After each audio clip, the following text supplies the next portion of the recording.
دوستو جو ویڈیو آپ دیکھ رہے ہیں، اللہ پاک نے قرآن پاک میں مختلف جگہوں پر ایسے لوگوں کے بارے میں، مومن کے بارے میں کس طرح سے ارشاد فرمایا ہے۔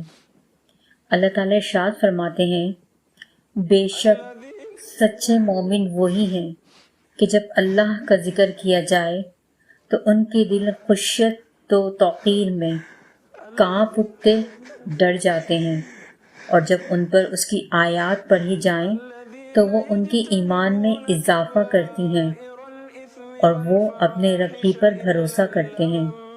سورہ انفال آیت نمبر 2۔ اسی طرح ایک اور جگہ پر اللہ تعالیٰ ارشاد فرماتے ہیں، اور وہ قرآن سن کر اپنے چہروں کو تھوڑا نیچے کرتے ہوئے تھوڑیوں تک جھک جاتے ہوئے روتے ہیں، اور یہ قرآن انہیں خوشی و عاجزی میں اضافہ کرتا ہے۔ سورہ الاسراء آیت نمبر 109۔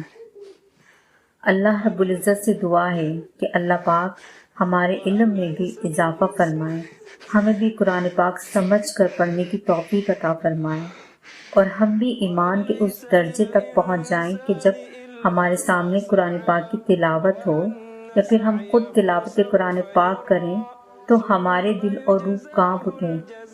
اللہ پاک سے دعا ہے کہ اللہ پاک ہمیں بھی ایمان کے اس درجے پر فائز فرمائے۔ آمین ثم آمین۔